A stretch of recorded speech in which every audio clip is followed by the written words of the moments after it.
Bonjour à tous et à toutes, nous sommes le mercredi 27 novembre et je reviens pour un point lecture. Je suis toujours plongée dans mon gros Stephen King 22-11-63 que j'aime énormément mais que je n'arrive pas, j'avance pas comme j'aurais souhaité. Hein. C'est une lecture qui va clairement... pour moi, courir sur tout le mois de novembre, j'en suis quand même presque à la fin. Voilà, mais en attendant de le terminer, comme je vous l'avais déjà dit, j'ai besoin d'alterner. Je n'aime pas rester trop longtemps dans une lecture, donc quand je lis des gros pavés, je lis en parallèle, je prends le temps parfois de faire des coupures de 2 jours pour lire des tout petits romans. C'est ce que j'ai fait depuis le mois de novembre, depuis le début du mois de novembre, et donc je vais vous parler de 2 petites lectures que j'ai faites en parallèle de cette lecture de Stephen King.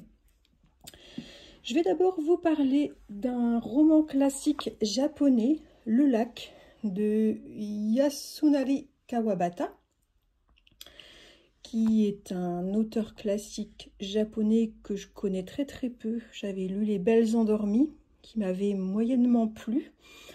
Le Lac, c'est un très court roman de 125 pages, donc que j'avais lu, me semble-t-il, en une après-midi, qui a été publié dans les années 70, vers la fin des années 70. Alors, dans ce roman, on suit Ginpei, qui est un homme d'environ 30 ans, qui est un homme bien torturé. C'est quelqu'un qui est obsédé par ses pieds. Il a toujours trouvé ses pieds hideux et a priori toute sa vie s'est construite là-dessus. Il est fasciné, ou plutôt il est obsédé par la beauté des femmes, qu'en fait il déteste. Il déteste les femmes parce qu'il pense qu'elles détestent ses pieds. Donc je vous l'avais dit, c'est quelqu'un de bien torturé, c'est très bizarre. Alors Ginpei, c'est quelqu'un qui est sans famille ni amis, c'est quelqu'un qui a un mode de vie plutôt marginal, il est sale et il passe son temps à suivre les jolies femmes et aussi à ruminer sur elles et sur sa vie. Voilà le personnage. Alors, au début du roman, on découvre ce personnage, Ginpei, alors qu'il est au bain public. Il s'offre un lavage-soin complet et on assiste au rituel de ses ablutions, son soin des mains, son soin des pieds, lavage du corps, le massage, ceci par une très jolie jeune fille. Alors on sent que ça le met très mal, Ginpei, qu'il se retient, que ça le torture d'être ainsi manipulé par une belle jeune fille, et clairement je me demandais dans quoi j'étais tombée, à vrai dire. J'ai détesté dès le début et j'étais bien contente que ça fasse 125 pages. J'ai quand même fait le choix de continuer. Lors de ce soin, Ginpei, il va se remémorer sa vie et on va apprendre qu'il était prof et qu'il a tout perdu parce qu'en fait, il a harcelé et puis séduit une de ses jeunes élèves. Et donc, voilà, c'est clairement un vrai détraqué et c'était plus que malaisant. C'était même pour moi plutôt insupportable. Malgré sa chute sociale et ses revers, Ginpei n'a absolument aucun remords par rapport à sa relation avec les jeunes femmes, et ça, c'était terriblement glaçant. Un jour qu'il suit dans la rue une jeune femme, celle-ci va prendre peur et elle va lui balancer son sac à main dans la figure pour se défendre avant de s'enfuir. Alors, il va y avoir un petit aparté, on va découvrir un peu la vie de ce personnage féminin. Ça, c'était plutôt intéressant. Il s'avère que c'est une concubine qui vit avec un vieil homme et elle est dépendante de ce vieil homme. Et ça, c'était assez intéressant de découvrir sa vie. Le sac qu'elle a jeté à la figure de Gimpei, eh bien, est plein de billets, puisqu'elle sortait cette jeune femme de la banque. Et Gimpei va tout de même s'il ne va pas le faire, il ne va pas rendre l'argent, mais il va tout de même s'interroger sur le fait de rendre cet argent à la jeune femme. Et c'était à peu près le seul truc qui mettait un petit peu d'humanité dans le personnage de Gimpei. Alors, il y aura plein d'autres anecdotes assez sordides avec des personnages assez peu reluisants. Bon, malgré... c'est un roman très spécial. Alors, il n'y a pas de scène crue, tout est en suggestion. Mais ce roman, moi, je l'ai trouvé d'une extrême violence et extrêmement misogyne. Alors, c'est vrai ce texte a été écrit dans les années 70, dans un monde et puis aussi dans un pays, le Japon, plus que patriarcal. Donc, il faut un petit peu se décentrer de cela pour prendre du recul sur cette œuvre. Mais ceci dit, on pourrait même s'en passer de prendre ce recul, c'est parce que clairement, faut pas s'y tromper, malgré une jolie plume, de belles descriptions de l'ambiance, des paysages japonais de l'époque, ça c'est vrai que Kawabata a écrit très très bien. Ceci dit, il faut pas se tromper, ce texte il raconte et il enjolive, et je dirais même presque il banalise la vie, les pensées, les délires et les fantasmes d'un détraqué sexuel. Pour moi, c'était absolument insupportable. J'ai pas vu d'autre sens à ce roman et oui, allez, je vais le dire, j'ai détesté ce roman. Le lac de Yasunari Kawabata. Alors, si vous l'avez lu et si vous avez trouvé un autre sens à ce texte, ça m'intéresse grandement et je vous attends en commentaire. Voilà pour cette lecture, très très courte lecture de 125 pages, Le lac de Yasunari Kawabata. Alors j'ai fait une autre pause dans ma lecture de cet énorme Stephen King avec un autre court roman qui était dans ma bibliothèque, dans ma pile à lire depuis un bon moment. Et cette fois-ci, j'ai beaucoup apprécié. J'ai lu L'hiver le plus froid de Paula Fox.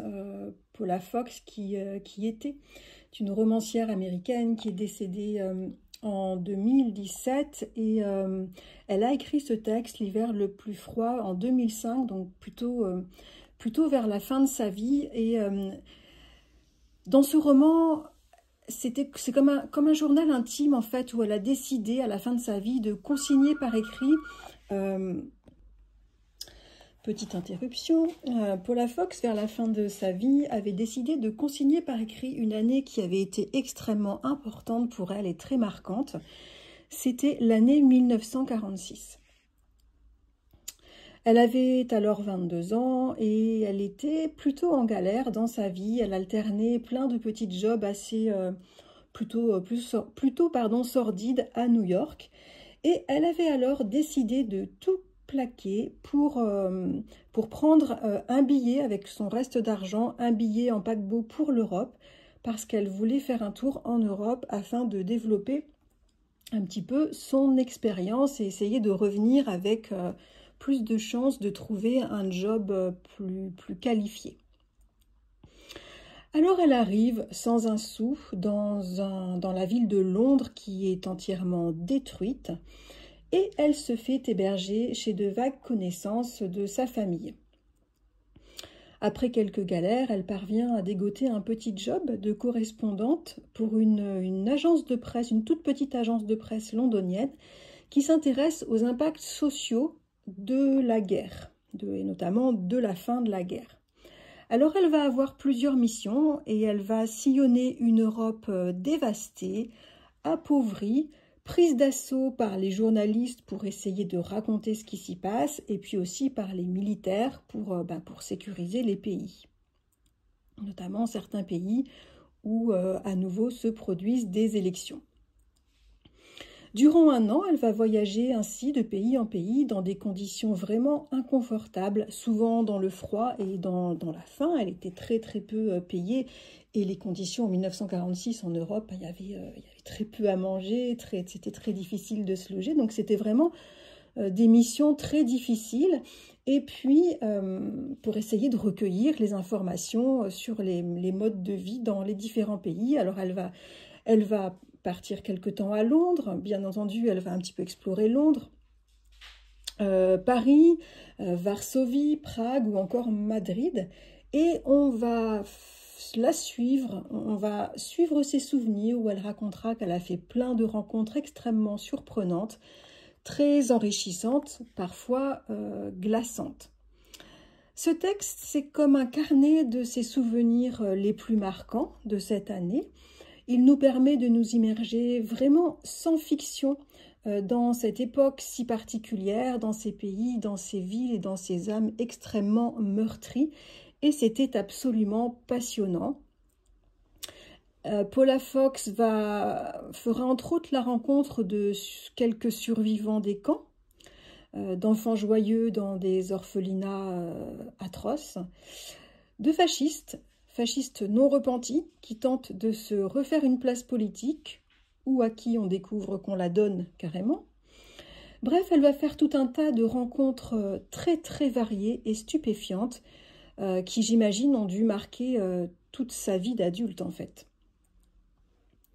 C'est aussi, on apprend que c'est le début de la construction d'Israël, avec le partage de la Palestine, le départ de pas mal de personnes juives en Palestine. C'était captivant, cette plongée dans les origines de nos si tristes conflits contemporains. C'était vraiment super intéressant, cette petite lecture.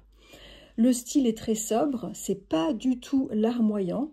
Les faits sont un peu décousus et viennent par bribes, mais ça c'est tout à fait normal. Faut pas oublier qu'elle l'a écrit en 2005, donc 50 ans plus tard.